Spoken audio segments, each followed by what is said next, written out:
What's going on, everyone? It's Ben from YGO from Zero, back with another retro Yu-Gi-Oh video, and in this video we're going to be going over yet another Joey-Pegasus deck, and that's Exodia. Now, as I mentioned in my last video, I do want to show off the Good Stuff mirror match, but since I showed off the Good Stuff deck a little bit in my last video, I'll save that for my next video. But I do think that Joey-Pegasus might not just be a Good Stuff format. I do think that there are other decks that can potentially compete, and Exodia might be one of those. In my testing for Silly Snake format, which was the sort of hypothetical format that came before Joey-Pegasus, I found that the Exodia deck was pretty good. And the only change really from that format to this format that I made to the deck was cutting one copy of Graceful Charity. So I do think that the deck probably still has a lot of legs to it and could potentially be one of the better decks in the format. Now, not sure if it's tier 1 or not, but we'll just have to find out in some games. Before we dive into the games, though, let's dive into the card-by-card deck breakdown here. Of course, we've got all 5 pieces of Exodia. This is our win con. If we get all 5 to hand, then we win the game. We've got some Witch of the Black Forest and Sangan here to search out the pieces, and to search out these recruiters, we've got 3 Mystic Tomato. The other monsters in our deck are 3 Thunder Dragons, which can deck thin quite a bit, and 3 Magician of Faith, which can recycle our powerful spells, things like Graceful Charity. You may note that we're actually not playing a Sinister Serpent, and, I do think that you could potentially play Sinister Serpent here. It is a card that can sort of be a recurable blocker, which is not terrible, but I do think that there are some cards that are a bit more valuable to play in the deck. For instance, we are playing a Torrential Tribute over the Sinister Serpent. That's the new card that we've added to the deck, as I do think that this is better at stemming aggressive pressure than the one Sinister Serpent is. But if you want to replace this with a Sinister Serpent, then you can definitely do so. Moving on to the spells, we've got just a ton of power spells for this deck in particular. Change of Heart is in here because we want to potentially take our opponent's Magician of Faiths, or just, stem their aggressive pressure by Change of Hearting a monster and then tributing over it with a Thunder Dragon. We've got a Dark Hole, a Raigeki to clear the board. We've got 2 Graceful Charity to draw deeper into our deck to get our pieces. And also, as a note about Graceful Charity, you can feel comfortable generally discarding the normal piece of Exodia to grave to get back with something like Backup Soldier. Now, this can be a little bit risky given that Kaiku the Ghost Destroyer is running around in the format and can banish your pieces from grave. But I do think given the fact that you can do this, the exclusion of Sinister Serpent isn't as bad as it might otherwise be. Continuing with the spells, we've got a Monster Reborn to bring back our recruiters, along with a Premature Burial and a Call of the Haunted to do the same thing. We've got 2 Mystical Space Typhoon here. The reason we're playing this is to stop our opponent's Imperial Orders, which can really mess up our game plan.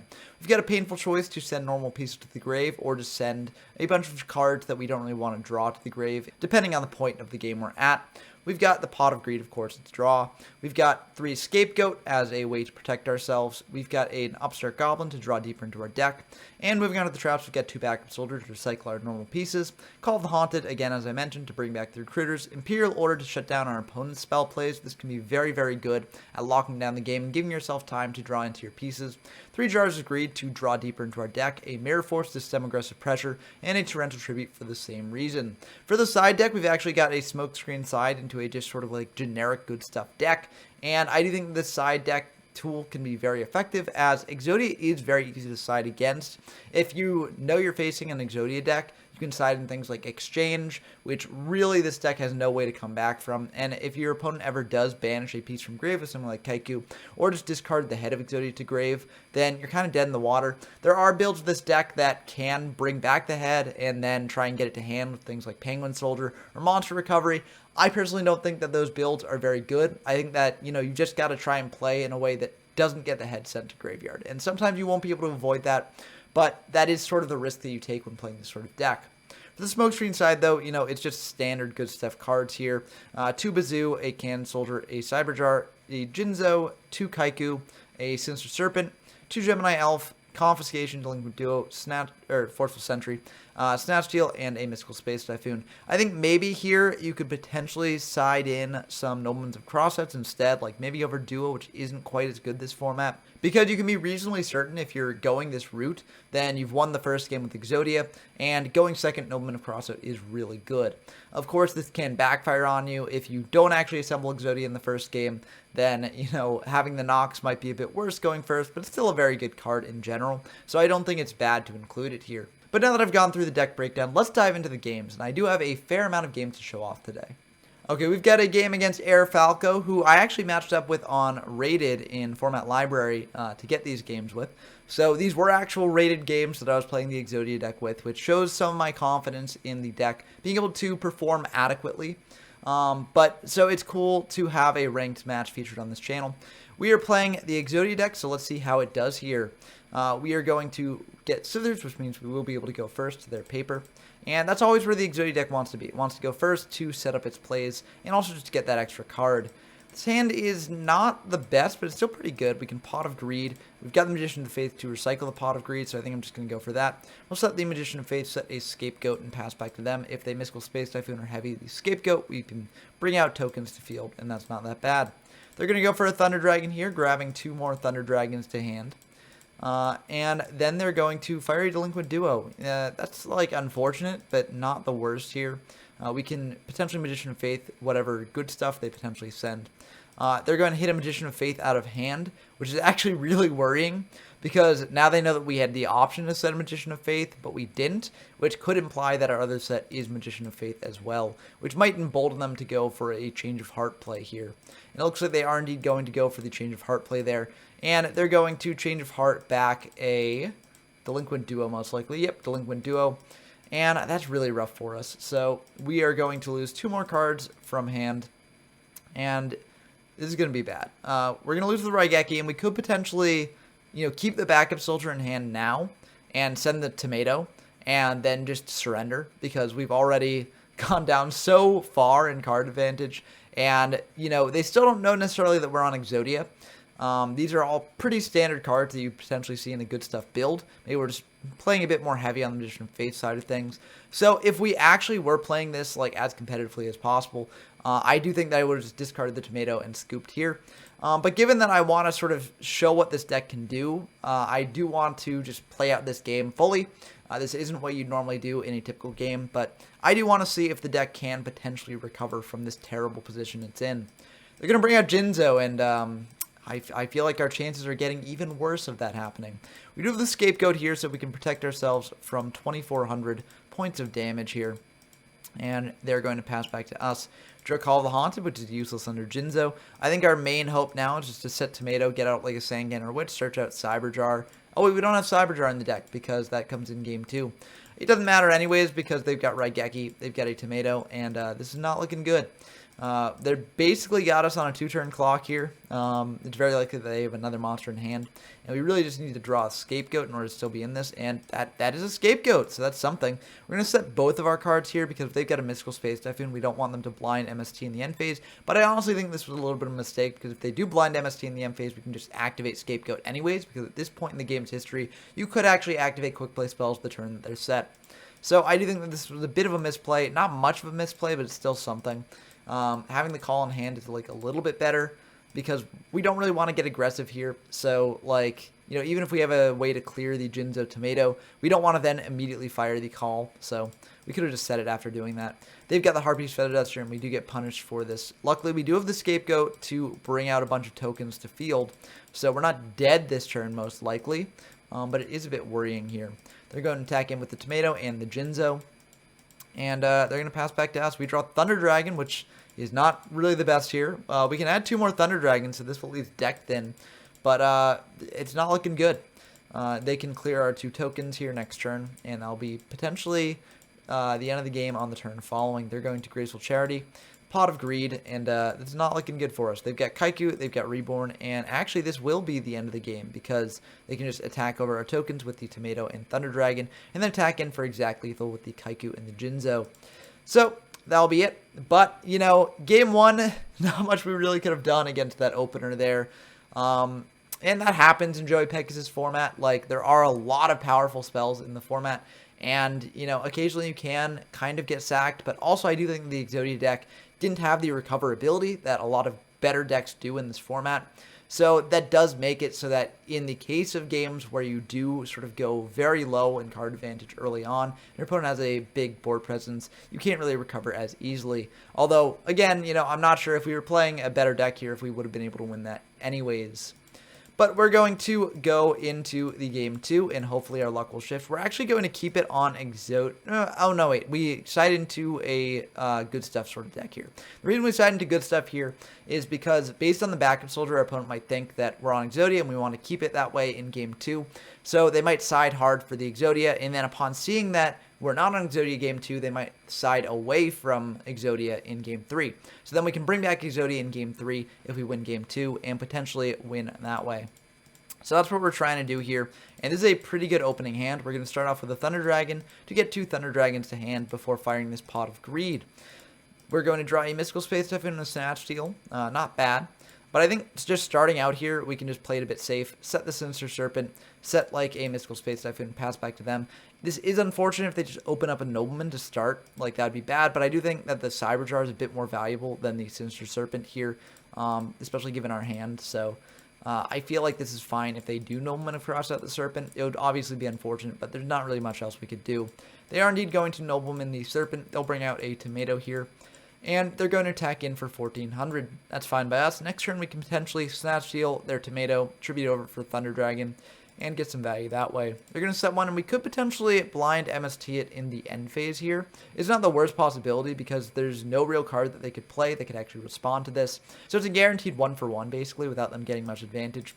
But I decided to hold it just in case. And we're just going to set this Witch of the Black Forest and pass back to them. They're going to discard the Thunder Dragon there, get 2 Thunder Dragons to hand, and they're going to think about this a bit, switch the Tomato to defense, and set 1, pass back to us. Now, we could go for a Change of Heart play here, a Snatch Steal play here, potentially taking their set in case it's something like Magician of Faith or something, but I feel fine just red decking this. We want to clear the Tomato here either way, and I think this is a good way to do it. So we're going to go for that. And we're going to flip up the Witch here. We're going to summon out this Kaiku the Ghost Destroyer. And I actually think I played this turn a bit weirdly. I think I should have summoned the Kaiku first, then gone for the Raigeki. This plays around like Torrential, for instance. So I think that would have probably been better in the long run. But it looks like we aren't punished for this, so it all worked out. We'll be able to banish 2 cards from the grave. So we're going to get rid of that Pot of Greed so that way they can't get back with another Faith later on. And also get rid of this Tomato here. They're going to go for a Graceful Charity. So they'll be able to draw 3 and discard 2. So they discard Sinister Serpent and Thunder Dragon, which is very good. They're going to Dark Hole the board, which is a little bit unfortunate, as we would have liked our Kaiku to stick around so we could potentially banish the Serpent on our next turn. We can always search the Kaiku here, but it looks like we're going to go for the Bazoo instead. I'm not sure how I feel about this play. Maybe we should have just searched the Kaiku here.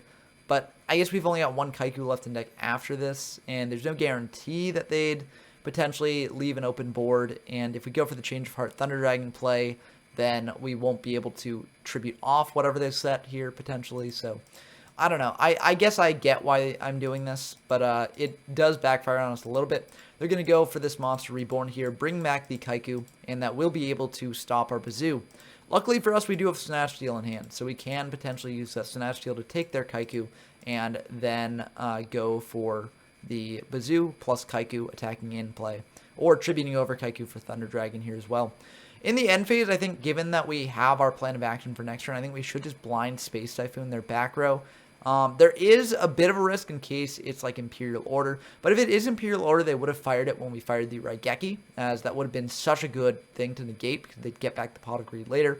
So I think we can feel safe going for the MST here. I didn't, and I do think this is a bit of a misplay, as you may see. We're going to go for this Graceful Charity, draw 3.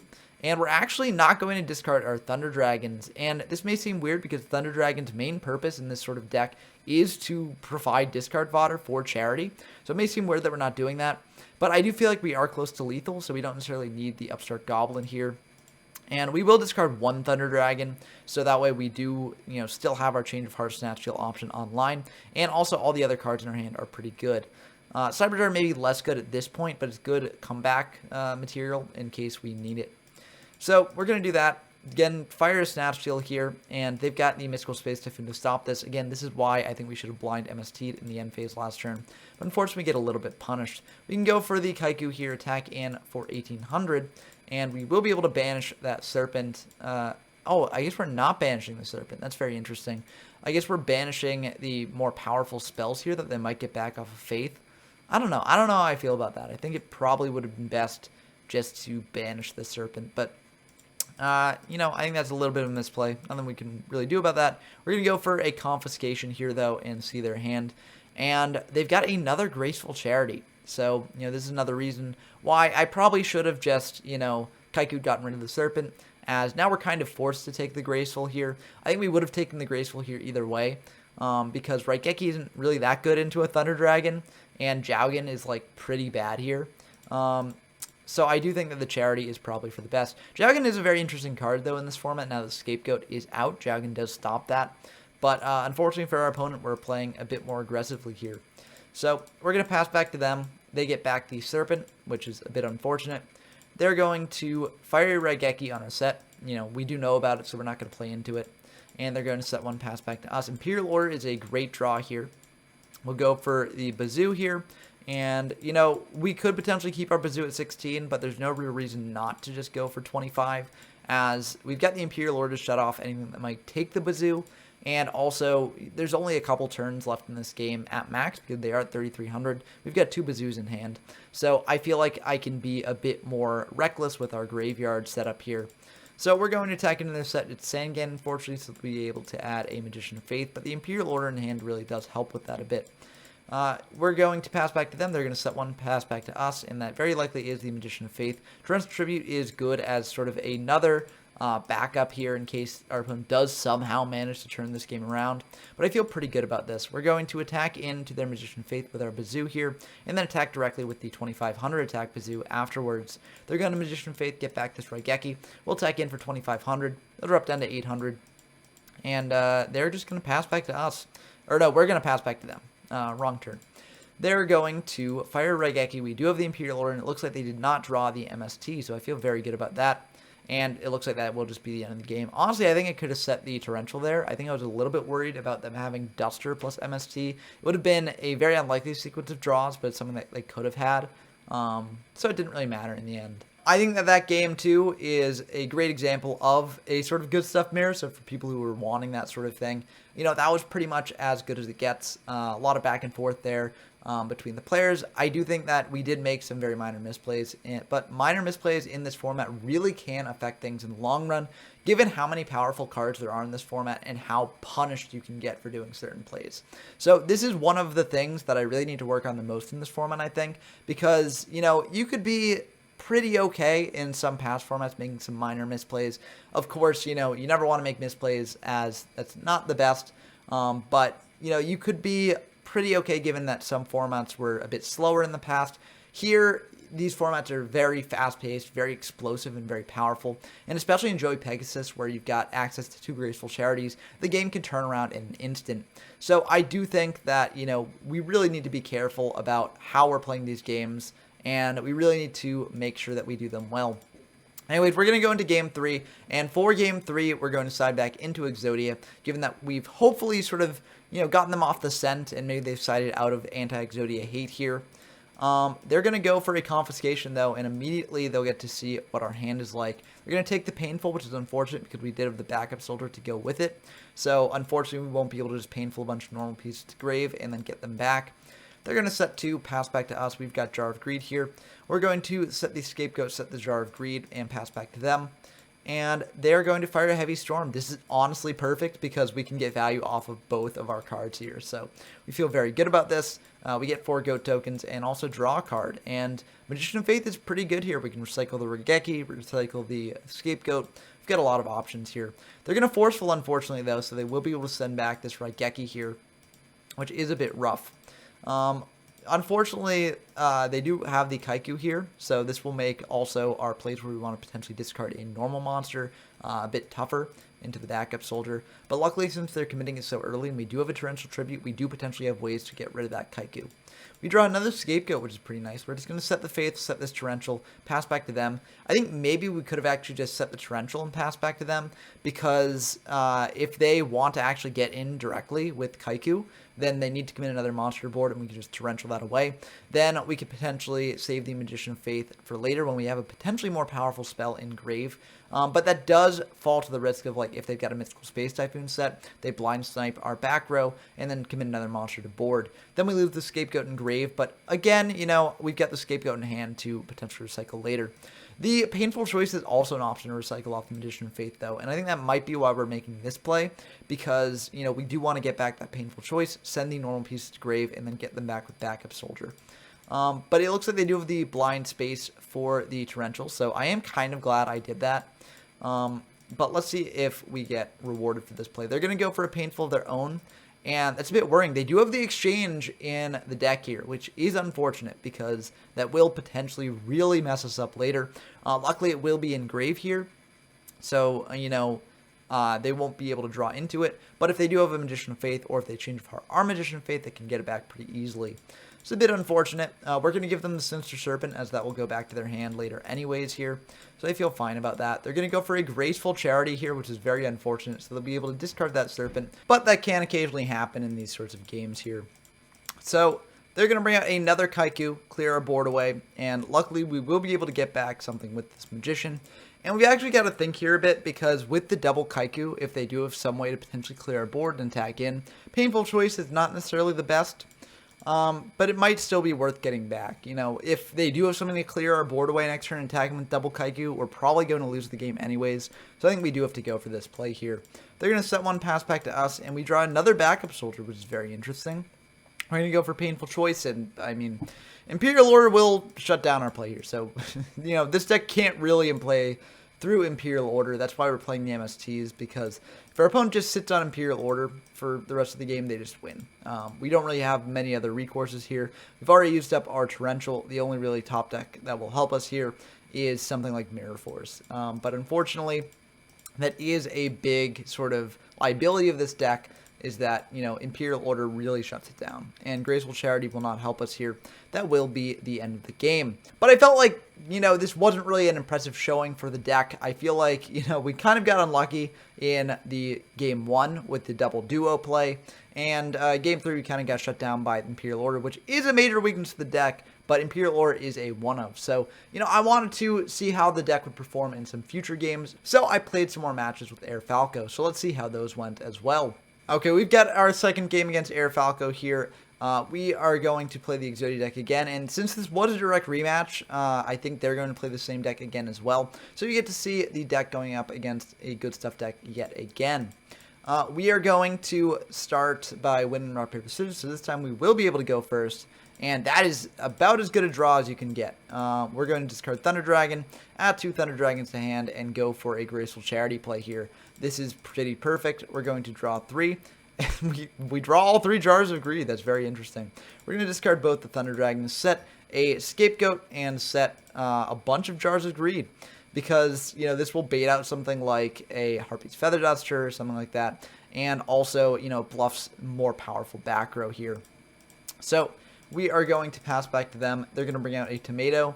And they're just going to start hitting in here. We could potentially fire the Scapegoat here, but I think we want to save the Scapegoat for a bit more valuable attacks. They're going to go for a Forceful and send back our normal piece of Exodia, leaving us with the Call of the Haunted and the Mirror Force here. They're going to set one pass back to us, and we draw Witch of the Black Forest, which is pretty great. We're going to go for Jar of Greed, just to see what else we could potentially draw here. And we can also use up one already. The reason we're going for this is because if they do have Nobleman of Crossout, that's really bad against Witch, and we don't necessarily want them to pull that off. But we do draw another monster we can set here, so, you know, having the multiple options is pretty nice. We could go for some more Jars of Greed, but it looks like we're not going to do that. We're just going to set the Witch instead of Mirror Force here. I think we could have digged a little bit deeper, but, you know, it's good just having the bluffs, I guess. They're going to go for Nobleman indeed, so, you know, they did have that, so I think maybe we should have just tried to go deeper for, like, an Imperial Order or something.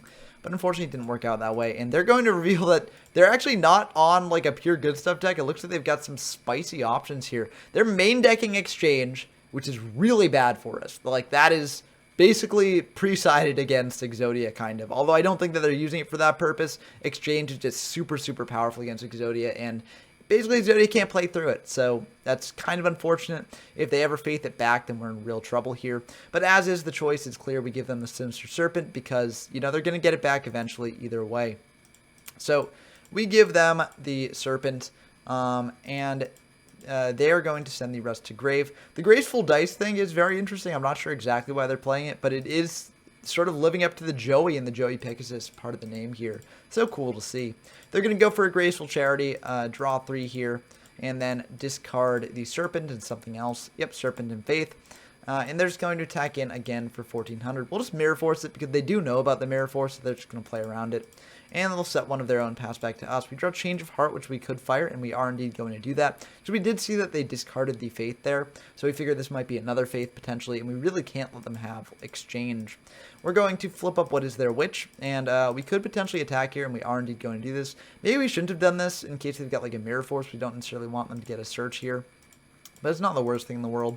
We'll just pass back to them. And this is like sort of a safety net because we do know that they've got at least one Exchange in the deck. And if they do manage to pull off Exchange, we just lose. So it's good getting in the chip damage now in case we do need to rely on that sort of win condition. We're going to set this Faith, and they're going to go for Harpy's Feather Duster, and we get a ton of value off this. We're going to go for these Scapegoats and also go for these 2 Jars of Greed here. They could just not attack potentially and clog up our board, which would be unfortunate, but it looks like they're just going to go for a Raigeki instead. They're going to attack in for 1100, and we will take it, and they're going to just pass back to us. We draw Premature Burial, which is not bad, and we're going to summon this Sangan here. And you might wonder why this is, because we could potentially just sit the Sangan. But the thing is, if they've got another Nobleman of Crossout, then we lose both of our recruiters. And we've got this Graveyard Revival that can bring them back, which is super powerful. So we just don't want to risk losing access to that sort of line of play. We're going to set this Torrential Tribute and Call of the Haunted, pass back to them. If they summon out like a Kaiku or something, we can Torrential it, which would be pretty good. They're going to add back that Sinister Serpent there, which, is fine. They're going to discard the Thunder Dragon and get 2 more Thunder Dragons, which means that they could potentially tribute over the Witch to get another monster here. But it looks like they're just going to attack the Witch into the Sangan, which I think makes sense. We'll take 100 and add an Exodia piece from deck to hand. Might as well just start doing this now. We've got access to 2 more pieces with Premature and Call here. So I feel good about that. They're going to set 1, pass back to us. We've got Dark Hole, which we could fire, and it looks like we are indeed going to do that. So it's kind of not the best Dark Hole for us, as they can get back Kaiku. But I think this is ultimately fine because we do have the Torrential Tribute for that. They're going to grab back that Sinister Serpent, bring out the Kaiku. We've got the Torrential, so that we'll be able to clear it. They've got the Confiscation here, and they're going to take the Premature Burial, which will cut us off from more Sangan stuff here, which I think is potentially the right play here. It's tough to tell because backup soldiers still are in our deck. We haven't used up any of them, so sending the left or the right arm here doesn't really do much. But it looks like they're just going to pass back to us with that.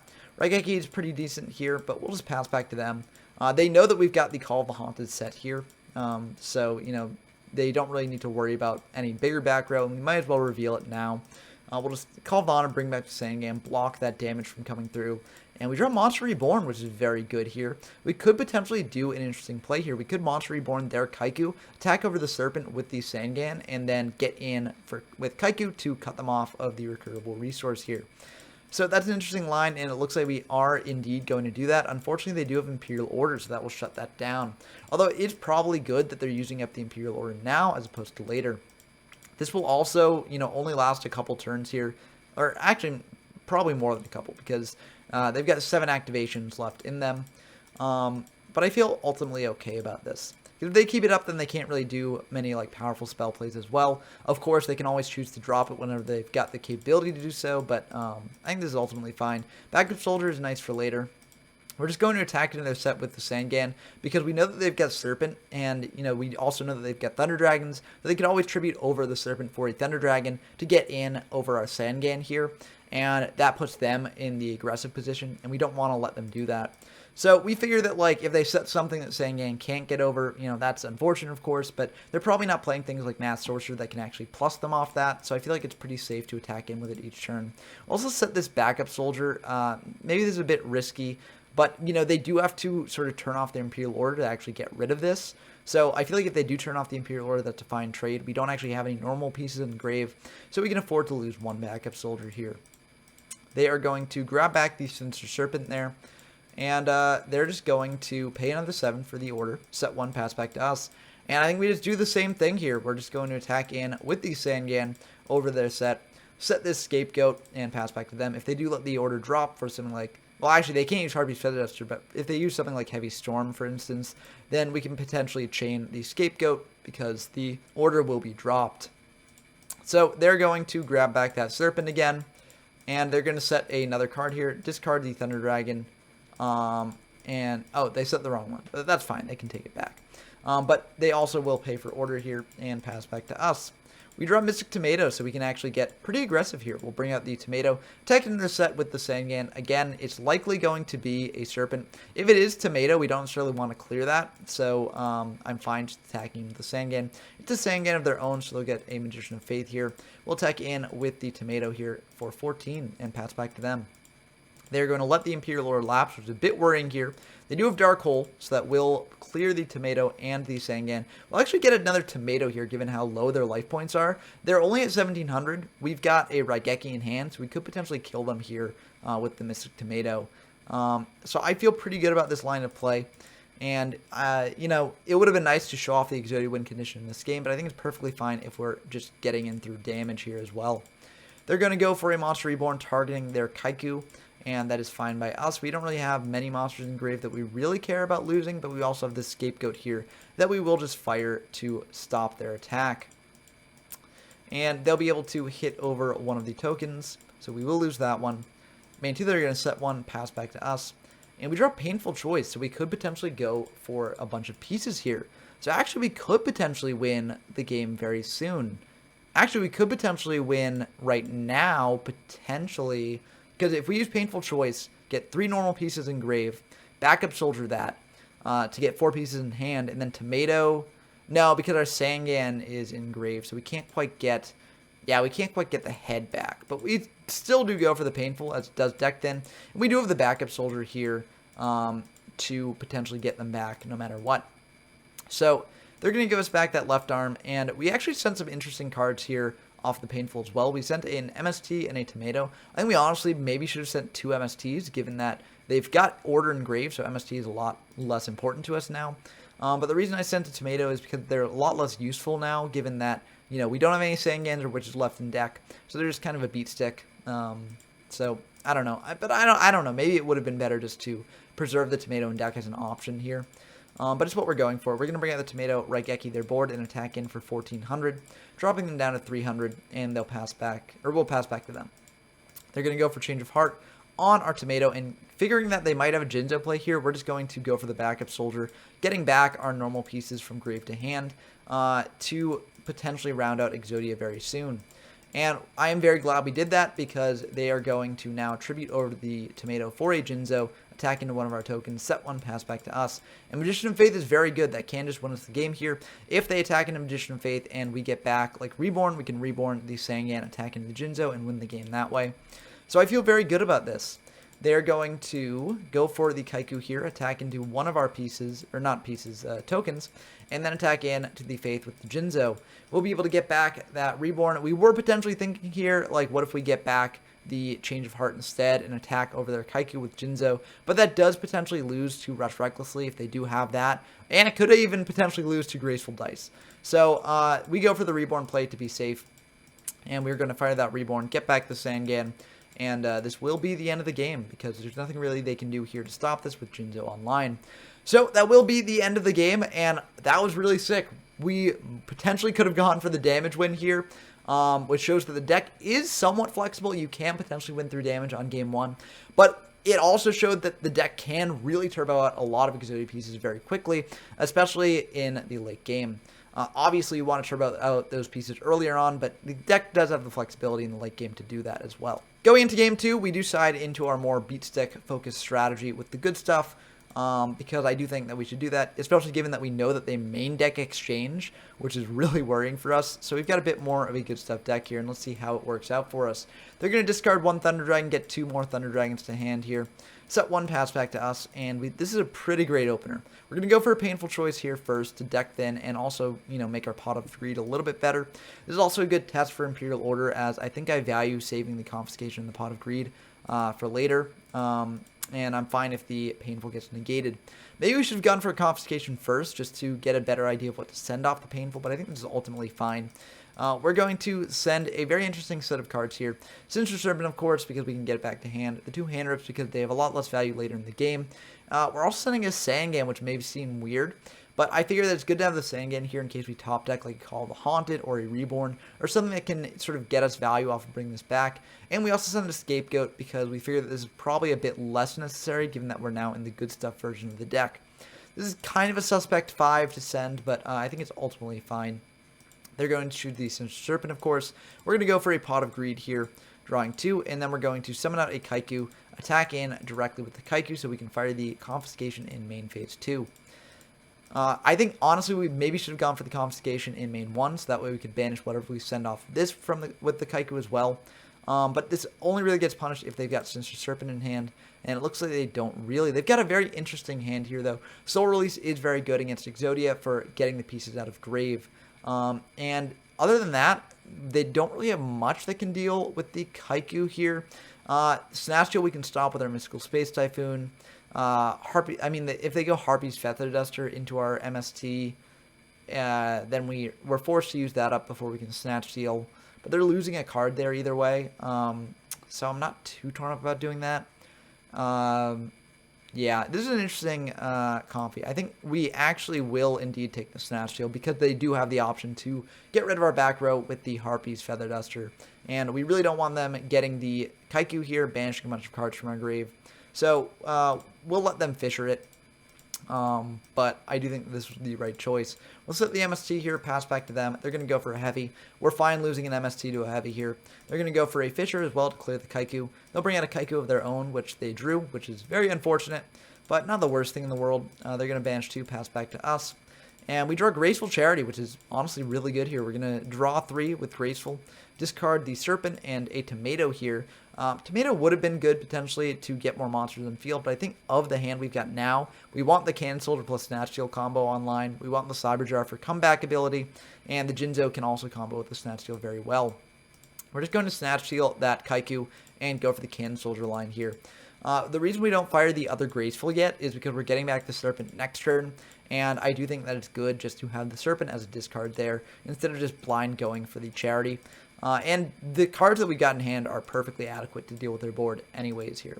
So they're going to go for a Graceful Charity of their own, drawing 3, discarding a Thunder Dragon, and they're going to think about the other discard here. And it looks like they're going to go for a Harpy's Feather Duster. So they're keeping the other Thunder Dragon in hand in case they've got a Change of Heart, I think. So that way they can potentially clear one of our monsters that way. They are indeed going to go for the Change of Heart here, bring out a Thunder Dragon. This just, preserves their board presence, given that they clearly don't have another monster in hand here. And they're going to Soul Release our Graveyard here, preventing us from getting back that Sinister Serpent. But this did force them to use the Soul Release up, which I'm fine with. We draw a Tomato, which is pretty decent. We're going to go for a Graceful here, drawing 3, and it's very unfortunate that we drew that Thunder Dragon, as we would have liked to use that to deck thin. I think it probably is still the best to discard the Thunder Dragon now. Maybe Thunder Dragon plus Cyber Jar. Yeah, Thunder Dragon plus Cyber Jar. Because we're in a more commanding position of the board than they are, so we don't really want to use the Cyber Jar here. Especially when we have Dark Hole to clear their board in case they've got a big play. Looks like we're just going to go for the Dark Hole now, though, because the Tomato will clear them in 2 turns. And if they draw a powerful spell, we've got the Imperial Order. And, if they attack into Tomato, then we contribute over whatever we bring out with a Jinzo. So I feel pretty good about this. There are a couple things that punish this, but that is not one of them. They're going to fire the Raigeki. We've got the Imperial Order. They're going to set 2, pass back to us. And Magician of Faith, unfortunately, won't be enough to do anything here. But we will just set that and attack into the set. If this is like Morphing Jar, that's why we want to set the Faith, so that way we don't lose it. But it looks like the Faith of their own. So they're going to add back that Raigeki, but we still do have the Imperial Order up, and we're not going to let that lapse. They draw 1 last card, and it's just an Imperial Order of their own, which will not help them against this board here. So that will be the end of the game, and I do think this shows how powerful the Exodia deck can be. If you are able to win game 1, just because decks aren't really prepared to go up against Exodia, and then you're able to side into a new strategy game 2, then it can be very good. Now, I showed one match showing how the deck can really stumble if your opponent draws certain cards, and I've shown one match showing how powerful the deck can be, potentially. But Game 3 was a very, very intense game. that I think is really, really cool to show off. So I want to show off that, not necessarily because of what it says about the deck, but just because it's really cool gameplay in general. So we've got game 3 here. Again, we're playing the same decks as we were playing before. And so this will make game 1 a bit harder for us because that exchange with the main deck can really come back to bite us. There are chances that we do win. We did win the first game of game 2 here, but it's more likely that we lose than win this one. And that will probably be going into just good stuff mirrors for game 2 and 3. But they do win the rock, paper, scissors here, so they will be able to go first, which is very unfortunate. But they just Thunder Dragon for 1, which means that they kind of bricked on the Thunder Dragon, which is a bit unfortunate. They're going to set a monster and a back row. We're going to fire the Pot of Greed, and luckily they don't have the Imperial Order, especially when we've got our Graceful Charity. We're going to fire the Charity now, and we get a bit lucky with the normal pieces. Unfortunately, we don't get lucky with the Exodia in hand. If they draw any hand rip here, and they have a way to deal with our Imperial Order, we do just kind of lose the game. So that's a bit unfortunate. We are going to go for this painful here anyways, though. Sending some more normals to grave. We're going to send the normal piece. We're going to send 2 Mystical Space Typhoons, send an Upstart and a Jar as well, just to give us a little bit more draw power here. And they're going to give us back that normal piece there, as, you know, there's not really much point in letting that sit in grave when we can just get back with a backup soldier later. We're going to set the Faith, or not the Faith, the Witch and Imperial Order here and pass back to them. We're also going to set this Call of the Haunted to pair with the Witch, you know, in case they've got some way to clear that. They're going to go for a Change of Heart on a set. We're going to fire this Imperial Order, and we feel pretty good about that because they will not be able to pull that off. They're just going to pass back to us. We will pay 7 to keep the Imperial Order online. We're going to set a Magician of Faith of our own, pass back to them, and we feel pretty good about this. They're just going to pass back to us, and we draw a Reborn, which is very nice. So we've got some potential options to get some pieces to hand rapidly, although actually we don't even need them because there's only 1 piece left in deck. And, yeah, so I think we're pretty fine here just walling up, because we do have the Imperial Order up to stop any board clears. They're just going to pass back to us, and Backup Soldier is honestly perfect. I think we actually win the game here, because we can let Imperial Order lapse, Dark Hole, search out a piece, and that will be 5 monsters in grave here. So actually, I'm not sure why we don't just let the Imperial Order die here, because I think we do just win. We're going to set the backup soldier pass back to them. I guess maybe the reason we do this is because if we get like a Mystical Space Typhoon in the back row, we don't want them to blind space the backup soldier, but they would have used Mystical Space Typhoon on the Imperial Order. So, you know, I think we could have just gone for it this turn. As is, they're just going to set 1, pass back to us. We're going to let the Imperial Order lapse here. And then we're going to go for a Dark Hole, and that will indeed go through. So we'll both lose our boards. We'll search out that last piece of Exodia there. And note that that Dark Hole put 5 monsters exactly in grave, which is the condition for Backup Soldier to add pieces back to hand. So that will indeed be the end of the game. So we were actually able to turbo out the Exodia combo very early on. And again, you know, Imperial Order was the sort of heavyweight in doing that. Imperial Order is such an impressive card in these formats, and it can really just shut down any deck. Even a good stuff deck. Let's see what they've got actually in hand. Yeah, they just had some very good spells. They had the 2 Thunder Dragons that I mentioned earlier, and a Tomato, which, you know, they weren't really incentivized to use to attack. And they're set for very good traps, but, you know, we weren't really attacking in because we didn't need to do that.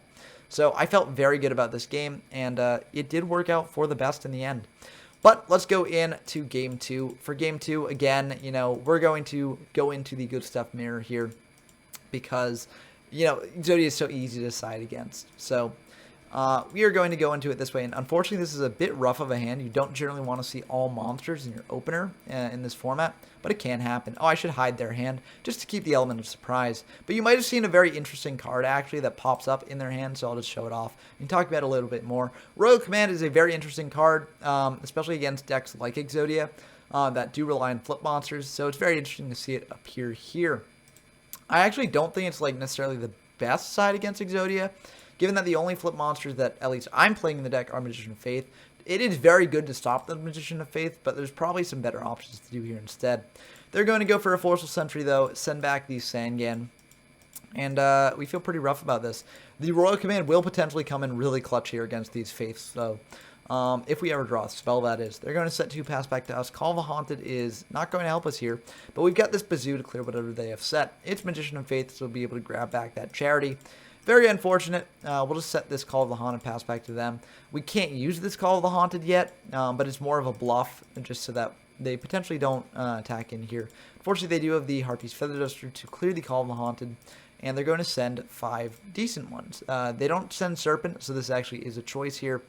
We don't necessarily want to give them the Nobleman of Crossout or the Dark Hole, because that can clear whatever we bring out. We don't necessarily want to give them Tomato, as that's a bit annoying to deal with. And I guess we could give them Exchange, but like, I don't know, it gives them more hand knowledge. It can get some very powerful cards from our hand in case we do set our Magician of Faith.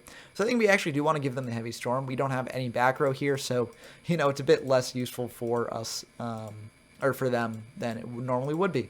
So we'll give them back the Heavy. They're going to send the others to grave here. They'll fire a Graceful, so they'll draw 3, discard the Serpent and a Thunder Dragon, fire this Raigeki to clear our Bazoo, and attack in with Kaiku. This will clear the 2 cards in our graveyard, unfortunately. But we draw Snatch Steal, which is honestly really good here. Unfortunately, it's a bit less good when we know about the Heavy, but we do have this Cannon Soldier in hand. So we'll bring that out, just attack with both of these. If it is Mirror Force, then they're clearing their own Kaiku, so it's not the worst thing for us. This is kind of like a 2 for 2. It looks like they don't have Mirror Force, so we'll be able to attack in. We also will be able to banish the Sinister Serpent, which is pretty good. We'll also take that Raigeki in case they've got another Faith. And then main 2, we will indeed tribute off the Kaiku. We could have potentially kept it around, but we do know about the Heavy, so we don't want to give them the opportunity to get that back. So we'll just pass back to them. They are going to fire another Graceful Charity, so they're going to dig real deep into their deck. Discard Heavy and Sangan. Fire this Delinquent Duo, getting rid of our entire hand here. But, you know, those Magician of Faith weren't going to be the most helpful, given that all we've got in grave is a Snatch Steal. They're going to go for Snatch Steal, taking our Cannon Soldier, tripping over it for a Jinzo, and attack in for 2,400.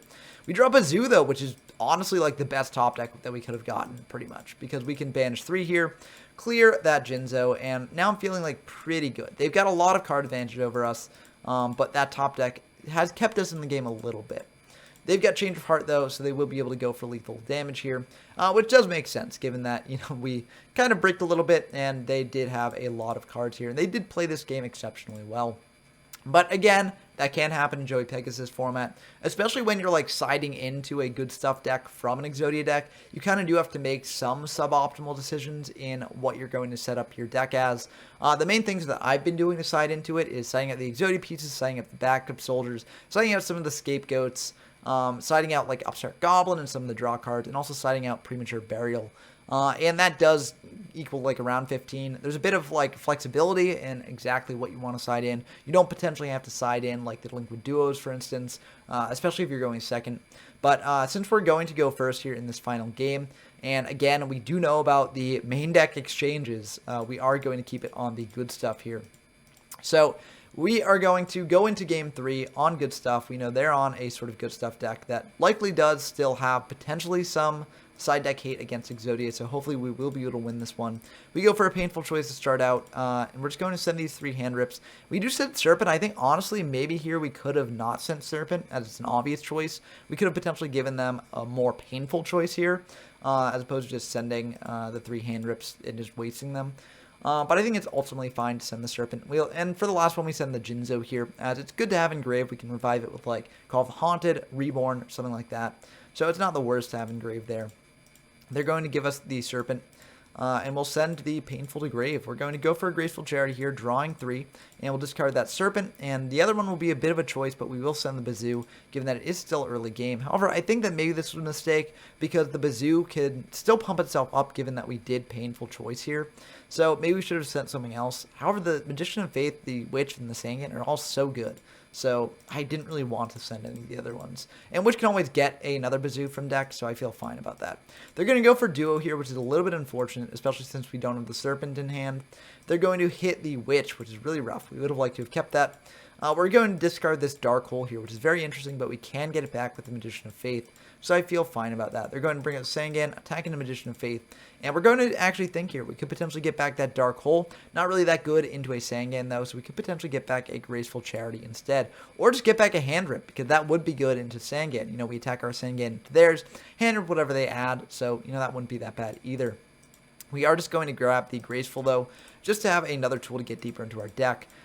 We draw a Kaiku, which is honestly really good here. We get back the Serpent. We're going to go for that Graceful, draw 3. And since we brick on a tomato, we're just going to discard one of those tomatoes here. We'll bring out the other tomato that we've got, attack into that Sangan. We want to save the Kaiku for later when we potentially can banish the Sangan. Or if they search out a Serpent here, we can potentially banish the Serpent later here. And they do indeed search that Serpent. They're going to, we're going to pass back to them, and I feel very good about this.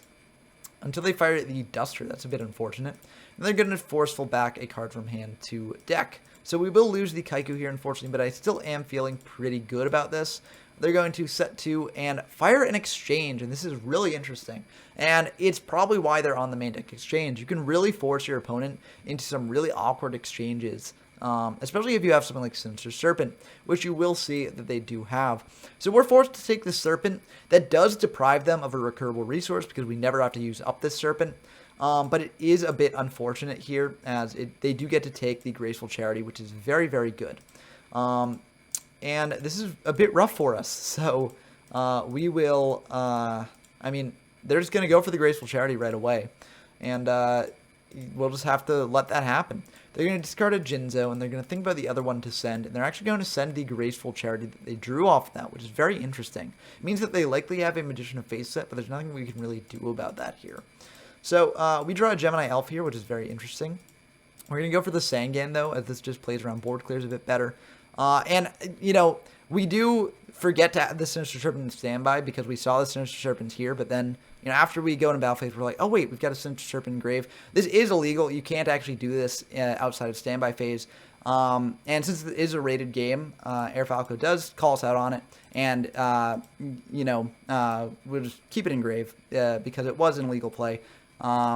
So, you know, that's good to know about. Just like when you're playing games, always add back the Serpent in standby, so that way, you know, even if like it's not really that big of a deal if you added it later in the turn, you know, it still is somewhat of a big deal. So like, don't do that. Just add back in standby. Always make sure to remind yourself to do that. And yeah, it doesn't really matter here either way. So it's all good. So we'll just leave it in grave. They're going to get back that Graceful there, and we're not actually going to attack directly. That's very interesting. I'm not sure why we don't attack directly with the Tomato here. Yeah, I guess I just forgot to attack directly with the Tomato. That's weird. Maybe I was afraid of like Mirror Force, but I really shouldn't have been. That's very strange. I guess I just forgot. We'll see if that actually comes back to bite us in the end here. But let's find out. So they're going to go for a Graceful, draw 3, discard 2, and then fire a Confiscation. So they can potentially take the Serpent here. They're just going to take that Gemini Elf, discarding it to grave, so that way we have less aggressive pressure. They're going to set 2, pass back to us, and we draw Mystical Space Typhoon, so that's pretty good. We'll grab back the Serpent in standby phase here. We're not going to forget about it this time. And we're going to attack him with the Sangan first, because if it is Tomato, we don't necessarily want to proc it. And it is Tomato. We'll lose 100, set this Mystical Space Typhoon, pass back to them. They're going to switch this Tomato to attack over a Sangan here. We'll take 4, but we can add a monster from deck to hand. So we're going to add this Magician of Faith. This can add to our hand something like, you know, Graceful Charity, which would be very good, or just a variety of other very powerful spells.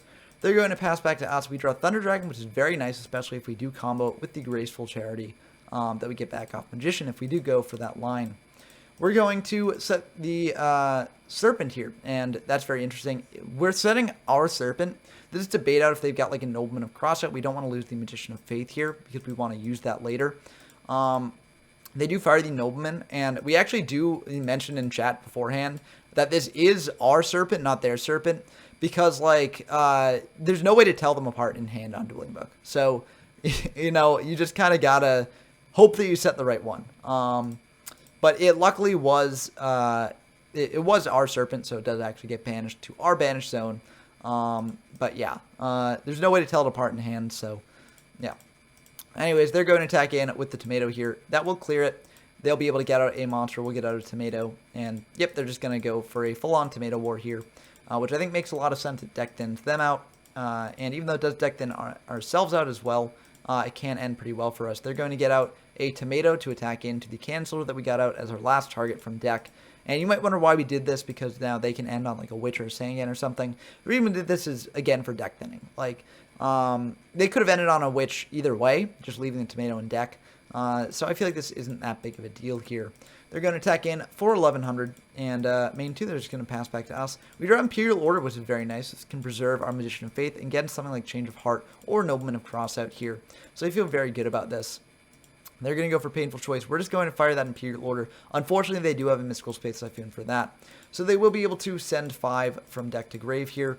And they're going to grab a Kaiku, Dark Hole, Magician of Faith, Kaiku, and one more here. they're going to grab this is a big decision, so I don't begrudge them for taking a fair amount of time to do it. They're going to grab a Pot of Greed here. And this is a very tough choice on our part. If we give them the Dark Hole, they can just Dark Hole the board, get a search off Witch, we lose our Faith search. If we give them the Pot of Greed, then they draw 2 cards deeper into our deck, which honestly is pretty bad for us, most likely. So the choice here is really probably either the Kaiku or the Faith. If we give them the Kaiku, then they can banish cards from our grave, which is very unfortunate. But maybe not the worst, given that, like, we'll be able to Magician Faith beforehand, so it's not terrible. But if we give them Magician Faith, they've got so many powerful spells in grave, we don't really have a way to stop it. So I think maybe we give them the Kaiku here. It's a bit iffy. We got to really think about this, though. And we do indeed give them the Kaiku. So they do get an aggressive beat stick here. Unfortunately, they do have the Change of Heart, which is really rough for us. We did not want to see that out of them. So they will be able to take the Pot of Greed here. So they will fire that Pot of Greed either way. You know, I think this is ultimately fine, though, because, like, if we had given them the Pot of Greed, they would have gotten 4 draws here instead of just 2. So I think ultimately this is the best outcome for us in terms of the painful choice give. It is very unfortunate, though, as we will drop down a lot of life points here, and they've got a pretty formidable board here. They'll banish 2, and then in the end phase, they'll give us back the Faith. We get a Snatch Steal, though, which is very good. We can Snatch Steal their Kaiku, trade it over for a Thunder Dragon, and I feel pretty good about that. So we'll go for the Kaiku here, attack over their Witch. We will banish before they get the search. So we're going to think about exactly what to banish here. We're just going to banish the Jinzo and the Change of Heart, because if they can actually get back the Jinzo with something like Call of the Haunted, which I don't think they've actually used up. Yeah, they haven't used that up. That would be pretty bad for us. So we do that. I mean, it's kind of bad if we draw a Reborn here. We would have really liked to have gotten back the Jinzo, but I figured like we can use Reborn to get back whatever beat stick we really need to do stuff here with later on. We're going to Tribute set over the Kaiku for a Thunder Dragon, switch the Magician to defense, and pass back to them. They are going to go for a Kaiku here of their own. And this makes you very glad that I set the Thunder Dragon here, so that way they won't banish more from our grave. They're just going to hit over the Magician Faith, Nobleman of Cross out the Thunder Dragon, set 1, pass back to us. And Mirror Force is pretty great. We're going to go for an MST here in case they've got the Blind MST for the follow-up turn. But instead of a Blind MST, it's a Graceful Charity, which is very, very neat that they set that. But I'm very glad that we managed to hit that. We set the Sinister Serpent here and pass back to them. They actually know that this is their Sinister Serpent because the last card in hand has to be Thunder Dragon, so they can play around that accordingly, and they are indeed going to try and do that. They're going to summon out this Mana Bug, try attacking in. We do have the Mirror Force here, and we are going to use it right now. This does deprive them of the Sinister Serpent, and it also prevents them from actually getting in for more damage. So they're going to set 1, pass back to us, and we could just leave things as they are. They've got 7 cards left in deck, so deck out is a potential option here, but I do think I want to go aggressive given that they are at pretty low life points, and it seems like they don't have much aggressive pressure here. So I do make a misplay here. I summon out Kaiku. What I should have done is I should have Tribute summoned out the Thunder Dragon, and the reason for this is that while Thunder Dragon does get run over by pretty much any other beater in the format, this does play around Torrential Tribute a lot better. If they do have Torrential Tribute here, then, you know, this Thunder Dragon is just going to rot in my hand while I don't have things to bring it out. So while I have the monster on field to bring it out with, I think I should have just gone for the Thunder Dragon here. This was a very greedy play with the Kaiku, and the only reason I made it was because I didn't want to send the Sinister Serpent to Graveyard here to let them get back that recurable resource. Unfortunately, I do get very punished for this, and it is Torrential Tribute, so they would have Torrential Tributed the Thunder Dragon either way, but I would have had aggressive follow-up with the Kaiku in either case. They're going to add back the Serpent, summon out a Bazoo here, and banish 3. So they will be able to attack in for 2,500 here, which is a bit unfortunate. And then they're just going to set 1, pass back to us. You know, I guess they could have potentially saved the TT for, you know, next turn, because they could have potentially hit over the Thunder Dragon with the Bazoo. So, you know, who knows how this game would have actually turned out. But I do really think that, you know, bringing up the Kaiku there was a misplay. Because if we had the Kaiku, we could have just summoned out the Kaiku here, you know, waited out the Bazoo a little bit. We do know that they've used up the Change of Heart, which is that's banished. They've used up the Change of Heart, and they haven't used up a Snatch Steal yet, actually. So maybe that would have been a bit of a risk, but I still think it would have been better to do that. They're going to attack in for 300 with the Sinister Serpent, so they still do have a Cannon Soldier in deck, and that's really bad for us. But we draw Cyberjar, which could potentially end the game. If this Cyberjar resolves, then they will drop down to no cards in deck, and they could lose by deck out next turn. So this is very interesting. Unfortunately, they do have the Raigeki here. They can't kill us yet because this is a Sinister Serpent attacking in. They'll set one, though, and pass back to us. We do draw a Reborn, and we could go for the Reborn here. And I think we actually have to because there's no other way we're winning this. So we actually are indeed going to go for the Reborn. If we had a Jinzo left in grave, we could have brought out the Jinzo. So this is a bit, you know, maybe a reason why I should have just not banished the Jinzo. But it looks like, yeah, they didn't have a Call of the Haunter or anything here. So I think we, you know, if we had kept the Jinzo engraved, then this could have turned out a bit better for us. But we will just target Kaiku as is. And we could potentially attack into the Sinister Serpent, but we haven't actually seen a Mirror Force out of them. So if they do have Mirror Force, then we just lose the game here. So what we're actually going to do is we're going to Tribute Set over that for a Thunder Dragon. They can't use Snatch Steal on this. They can't use like Trap Hole or Torrential on this. So I feel fine about that, and this does stall them out. Call of the Haunt is pretty good as well. We can just set that and potentially bring back a monster to safeguard against, you know, if they do draw a way to get aggressive here. Unfortunately, they do have the blind MST in the end phase for that. They're just going to set one of their own and pass back to us. That's very worrying because it's very likely a Magician of Faith. A Magician of Faith can't win the game for them. This MST is not going to do it, and they're just going to fire Heavy Storm just in case and flip up a Magician of Faith, and that will indeed be the end of the game. But what a game it was. You know, very intense. They dropped down to one card in deck. So, yeah, this was an incredible one. And I do think that if we had potentially played this differently at a couple different points, then maybe we could have come out on top. Although it's really hard to tell. Like, that Magician of Faith getting back Raigeki probably would have ended the game here. Yeah, like I think we probably would have lost this game either way. They had a Reborn in hand anyways, so yeah, I think we probably would have lost either way by that point. But it was a very, very interesting game to play, and I hope that it was a very interesting game to watch. But this video's gone on long enough. I just wanted to show off some of the awesome gameplay that I played against Air Falco, playing this Exodia deck. I think that given my experiences with this deck, I think this deck is at least tier 2, honestly.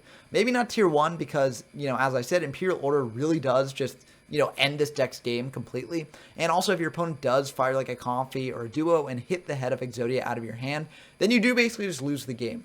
But I do think that this deck has a lot of sort of gas in it and can really turbo out the pieces really quickly in ideal situations. And I do think that it does have some grind games in games 2 and 3 once you switch into a more good stuff style deck. But let me know what you think about the Exodia deck down below. Do you think that I'm overrating this deck, or do you actually think that I'm underrating it and that it's definitely tier 1? Also, if you're not already subscribed to the channel, please do subscribe and give this video a like. We're almost at 700 subscribers at the time of recording, and I'd really like to reach 750 by the end of July.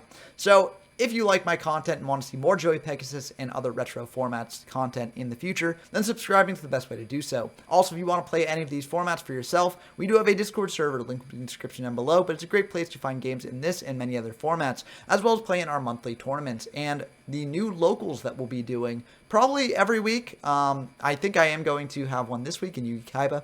So, yeah, look forward to those. Those are very fun as well. But until next time, I've been Ben from YGO from Zero, and I'm signing off.